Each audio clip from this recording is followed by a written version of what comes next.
human mind.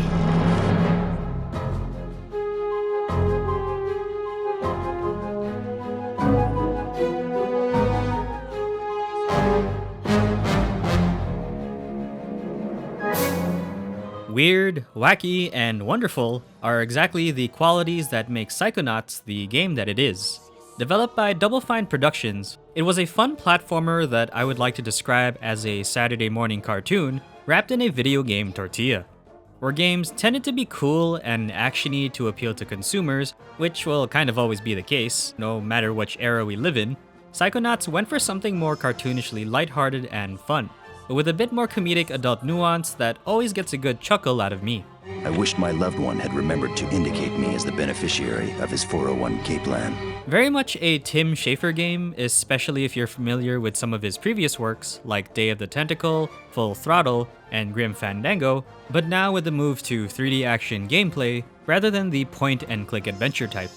With its mix of light action combat, platforming, and a, for the most part, family-friendly adventure, it was a game that's beloved for its charming, wacky sense of identity and considered to be one of the greatest games of all time. Not to mention, after 16 emotional roller coaster years, we finally got to see a sequel which was every bit outstanding as the first. Psychonauts holds a very special place in my library, as it was a title that showed me that games can be silly and weird while still having a good amount of layered depth to its writing. Also, as someone who loves cartoons very dearly, thanks to everything from Hey Arnold, Adventure Time, Gravity Falls, and Over the Garden Wall, as well as having grown up with platformers like Jak and Daxter, Ratchet and Clank, Spyro, and Crash Bandicoot, Psychonauts was everything that I wanted. But, now with 20 years passing us by since its release, does Psychonauts hold up well, or even at all today? I am the milkman. My milk is delicious. The Tale of Psychonauts is a wacky, fun, lighthearted adventure that feels like an episode straight out of a cartoon, yet still one of the most fun adventures among video game stories today.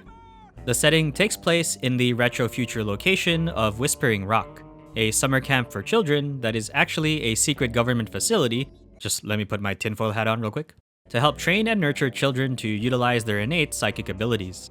On a night lecture for the campgoers, the instructors discover that an individual has snuck onto the campgrounds, revealing to be a runaway child named Rasputin Aquato, or Raz for short. My name Starts with a D. is Rasputin. Believing that his family has a hatred for psychics and fearing for his interest in becoming one, he escapes his literal circus family to become a psychonaut, even impressing the instructors with his strong mental ability, Get in! charismatic determination, I can't do it.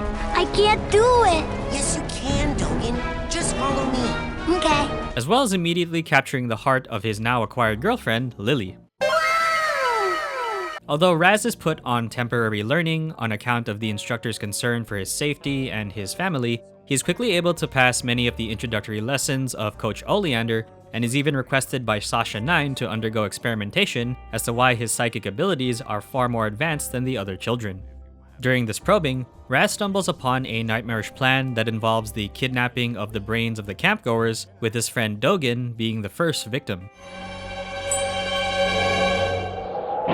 Hello there. While his plea to the instructors to investigate the brain nappings falls on deaf ears, with the exception of senior instructor Ford Cruller, who is Raz's primary mentor and professional alter ego camp worker, The brainy jub goes on upstairs. Down here it's pushing brooms, not bending spoons. it falls to Raz to stop the villain's diabolical plan and save his friends, as well as getting both help and a kiss from Lily. And there's no one who can stop him except for you and me. Oh my god! Let's make out! What? Mwah. From then on, Raz's adventure takes him all across Whispering Rock, meeting individuals and learning the ins and outs of their mental state. Quite literally, actually, to ultimately uncover the truth behind the camp's cranial abductions. Don't you feel better, my dear lad? TV? A fun, lighthearted plot that is really simple in terms of narrative structure, and it's very easy to follow. I enjoyed going back to it again, and it reminded me just how much the characters are the biggest reason the game's story holds up. It's a fun, colorful, and wacky cast of characters that all exhibit a level of weird and wonderful that only a game like Psychonauts can portray. Our protagonist Raz is curious, brave, and headstrong, making him a likable hero in training, incoming shonen protagonist. Also humorous when it comes to him trying to look cool, and his actual attempt at being funny. Well, here I am. Up in the tower of an abandoned insane asylum. Wearing a straitjacket, talking to myself. But it's how everyone else in Whispering Rock interacts with Raz that sells it for me. The campgoers are a childish bunch, and I remember the first time I was worried that they would be a little too bratty for me, but all of them have their own individual quirkiness and just the right level of meddling kids that made me want to listen to them whenever I could. Dogen, who acts as one of Raz's first friends at the camp, is a very shy boy, but apparently has the ability to blow someone's head off. And then you'll make their heads explode? No. Do you do that? No. Well, once kinda. Lily, who falls in love with Raz at first sight, is the literal textbook definition of tsundere, Oh, hey Raz. Listen, I made you something. even complete with twin tails. Bobby Zilch, who humorously and often desperately bullies some of the kids at camp, Hey, kid! You owe me 5 arrowheads for this week's protection service. Chloe, the funny space cadet, bear wrestler Mikhail, Elka, the temporary girlfriend of JT, Elton, the fish whisperer. I could go on, but they're all just a very weird yet likable bunch of kids that made the preteen campground of Whispering Rock so much fun to go through. It's also the counselors who act as both guardian and mentor for the children that help bring a more familial and adult sense to the camp family. Sasha 9 is quirky, intelligent, and curious. Science, Rasputin. That is what we practice down here, not parlor tricks. Mia Vidello is spunky, funky, and motherly. I mean, look at my hair, darling. How can hair this fabulous not be on TV? Coach Oleander is rough and tough, but also a softie. Get that soldier a bunk. And Ford Cruller is the crazy grunkle who we all need in our life. Oh, yeah. I just love bacon. They are the camp's protectors, but they still bring their own level of strangeness to highlight Psychonauts' colorful cast. There's also villains like Dr. Lobato, the unlicensed dentist. I'm not making this up. What do you think's wrong with my brain, Doctor? How should I know? I'm a dentist. Evil, but still family-friendly, and a good compliment as one of the game's main villains. I think by far what actually made the writing very enjoyable to come back to was how it's more than just a simple quirky rated E for everyone adventure due to the game's underlying subtext of mental illness. It's more explicit when the game eventually leads to the reasons behind one of the villains acting the way they are, but it's the secondary characters, specifically the patients of the Thorny Towers Home for the Disturbed, where the subtext slightly changes the overall tone of the game. The underlying reasons for why former actress Gloria von Guten suffers from mood swings and delusions, artist Edgar, who suffers from an obsession with a bull, Fred, who suffers from a split personality disorder due to an ancestral connection with Napoleon Bonaparte, and most famous of all among the Psychonaut fans, Boyd Cooper and his obsession with the milkman. I am the milkman. My milk is delicious. While the game still manages to keep its more lighthearted tone, especially with their mental representations when Raz goes to investigate them, it's really effective at bringing to light the real issues of the game's story. In fact, it could be argued that trauma is the true antagonist, especially when it ties into the motives behind one of the villains. It also serves to help shed some background light to the counselors as well, and the emotional trauma that they themselves manage. One thing that I think is cool is how much this subtext actually helps make Raz one of the greatest Psychonauts ever, and a very charismatic hero too, because instead of simply fighting the bad guys and removing roadblocks, he's actually trying to help individuals overcome their trauma. Having played the sequel, which tackles those themes more explicitly in the main story, going back to seeing how he helps the patients and even one of the villains really brings to light his good-natured character. Though I still question whether releasing the Milkman was a good idea. Then the lies will end. An absolute colorful cast that is honestly the game's biggest selling point, with making you fall in love with the story. Even having been through the game once before, it's just such a humorously wonderful bunch of characters to come back to, and I can't even think of any other video game that comes close to having this level of wacky fun. Admittedly though, you do have to kind of be into this style of writing and humor to like it.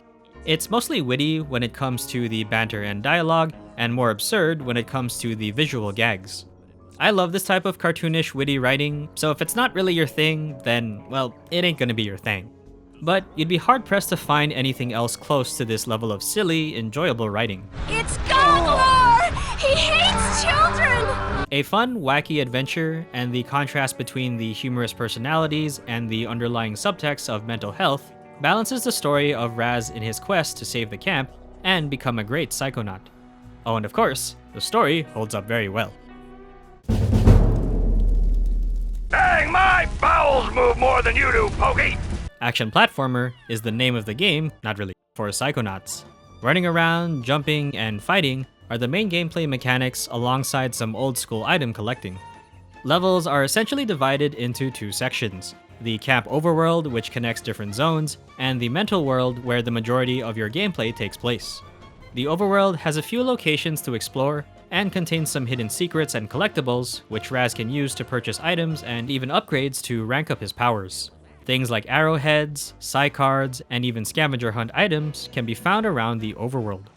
Completely optional for the most part, except for a very expensive item that you kind of actually need, so you'll have to farm arrowheads for a bit just to get that item early on. But an area that's more of a fun platforming aside if you're keen on trying to collect everything. The game is also quite smart for giving you a fast travel system, so it's not completely tedious if you have to go from place to place. Also, this card is really nice to talk to. Welcome to the Whispering Rocket Underground Rapid Transit System. Would you like to go back to your private sanctuary now, Agent Cruller? Yes! When you're not exploring or looking for secrets in the overworld, you'll be spending most of your time in the mental world progressing the story. Each of them have a variety of different platforming, combat, and puzzle solving that you'll need to perform. Usually, every level involves you utilizing a specific power that is meant to be the psychic gimmick for that stage, like the levitating ability in Mia's mind, or the Psyblast ability in Sasha's shooting gallery. There's also specific collectibles like emotional baggage for fun behind-the-scenes artwork, also some pretty adorable animation.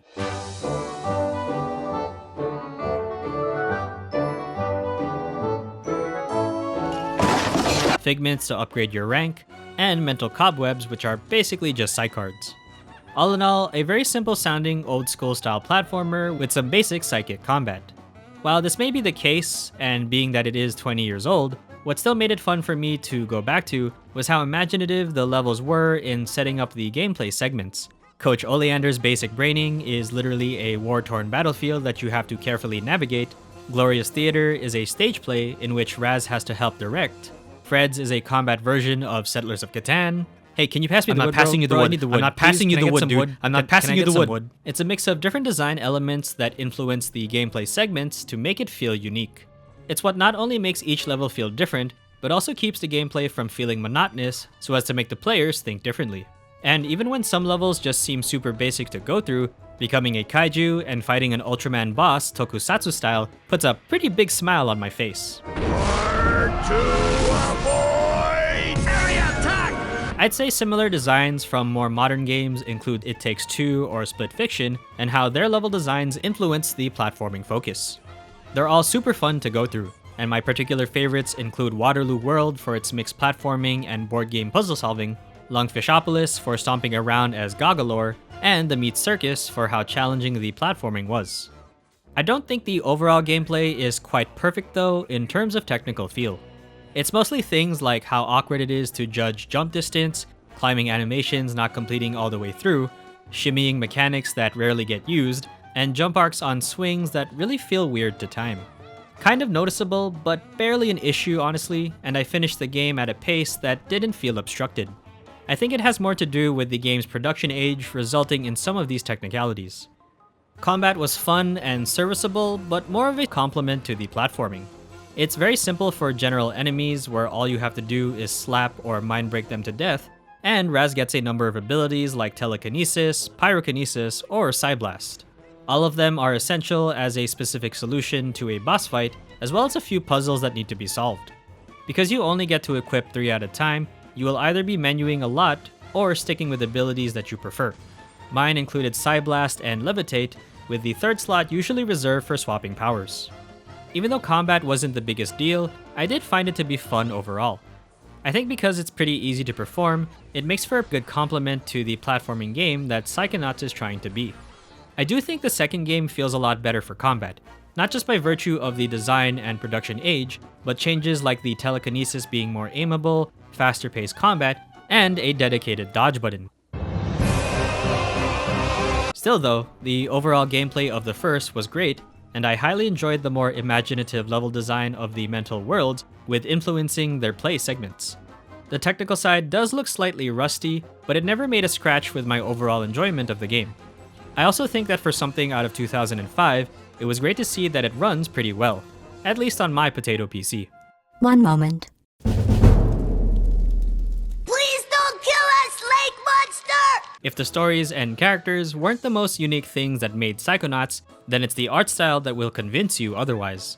I would describe it as what would happen if Pablo Picasso decided to create a summer camp episode for his superhero sidekicks in training and in video game format. And also if the lead was voiced by Invader Zim or Billy. Destroy us all! It's literally something straight out of an imaginative cartoon where characters are human but have body shapes that are completely disproportionate. Raz has a massive head just like his girlfriend Lily. Ford Cruller has misshapen facial features. Dogen is literally 50% head. Coach Oleander may as well be Mr. Potato Head. Also shout out to the other weird things like the sensors, talking dogs, and Linda the mutated lungfish. It's a very comically absurd cast that I really have yet to find any other piece of video game media to have the same style, and it's exactly what makes this game stand out today. Speaking technically, it is obvious that the character models and environments are of low polygonal textures, as well as the numerous visual effects not being as detailed. But since the game isn't meant to look realistic in any sense, and is still very presentable for modern machines, the graphics of the game are honestly timeless for me. Sure, the sequel does give the world of Psychonauts better color, details, shading, and animation in almost every way, but even when the game is indicative of the technicals of its time, it still has a distinct art style with nothing else like it. For me in particular, it's the environmental design of the mental worlds that are really what's peak about this game. The way that they're designed in relation to the character, the level of detail added, and how much the color of the scene is used makes them very memorable to see. Edgar's world is hands down my favorite thanks to its contrasting colors against the heavy use of black, the Meat Circus for its weird amalgamated design, Mia's world for its funky and kaleidoscopic aesthetic, and of course the Milkman's Conspiracy for its convoluted and meandering design, all for the sake of the Milkman. It's also other things like the collectible figments that are specifically doodled to each world that adds another level of rich detail. The music is phenomenal. While there are a lot of tracks that are good in setting the mood of specific scenes, like the more peaceful, homey, overworld music to portray the camp,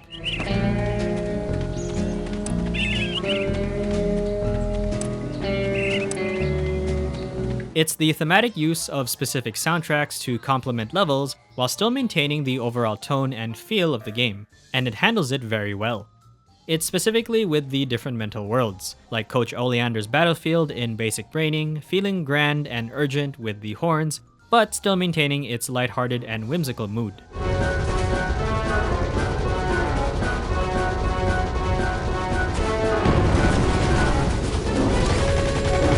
Sasha 9's mental world feels very tense and confusing, yet somehow playful with the strings, even including a melody from Mozart's Serenade No. 13.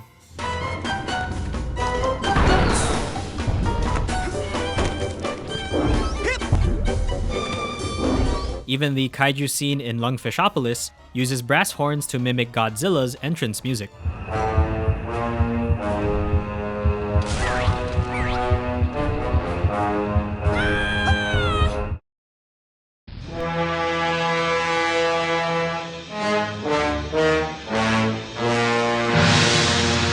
It's not just that every piece of music fits well with the scenes of the game, it's also how much they complement and add to the themes of each level.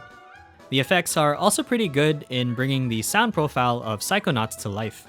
The more necessary effects like Foley to create natural sounds are used very well. Things like footsteps, birds chirping in the forest, or splashing of water are all heard appropriately.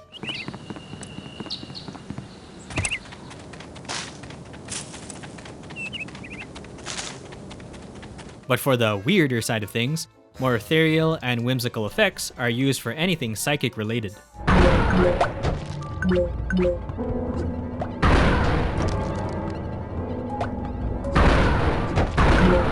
There's also some fun cartoony sound effects for the enemies, which I found to be very cute and enjoyable. While the music is a stellar part of the presentation, it's the voice acting that pretty much makes what this game is. For the entire cast of characters, there's just such a wide range of personalities with their own tones and mannerisms that it's hard to single out one person's performance. And because the game is much more comically focused, everyone from the campgoers, the instructors, the asylum patients, and the villains all bring their own humorous witty piece to the Psychonaut pie. Say something hideous and horrible jumps out at you. Something so disgusting that it simply must die. So tacky. I can't look directly at it. Then let the game truly begin. Send in my best soldier. You, destroy that bridge for France! For France! I hate your stupid bridge. This is how much I hate you! Ha ha! Suck on that bridge! Doctor, no! A little turtle soup? Please, Dr. Lobato, no! A nice hot turtle soup. Nothing better on a cold night like this than some boiling hot soup. It's just such a great cast, and I absolutely adore and love how much fun they are. A wonderful and wacky presentation where the age barely even hurts it at all. Maybe on the more technical side of things, like the lack of high definition output and lower textured models, but Psychonauts still maintains its unique and fun world for players to enjoy. That's right, baby. Daddy's here. While I've said a lot of things about how unique and wonderful Psychonauts has been on pretty much all fronts, I think one of the key things about its longevity is just how much of an original game it manages to be. Even after 20 years, including its sequel, there's just really nothing else that feels like this level of originality in all its moving parts. Of course, not everything about it is completely original, and even the platforming and combat isn't that unheard of in its own genre. But it's how everything that Psychonauts pieces together that makes it such an endearing game. A fun cast of characters with their own personalities, a simple coming-of-age tale that has a lot of depth to it, a weird and wonderful art style, music that's more than just a mood setter. It's got so much going on to it that makes it so refreshing to play. Maybe it's just my want for something less serious in games and less overly realistic, and maybe I should finally buy a PS5 and play Astrobot, but even when Psychonauts isn't just trying to be completely silly, there's still a lot more going underneath it all. Outside of maybe some indie games that I might have overlooked, or some that just aren't really coming to mind while I was making this video, it's still hard to find anything else like Psychonauts. An amazing game, and one that I think will actually still hold up for years to come. But that's gonna do it for today, guys. Thanks for sticking around. There will be more games to play and more videos coming soon, so please stay tuned if you'd like to see more.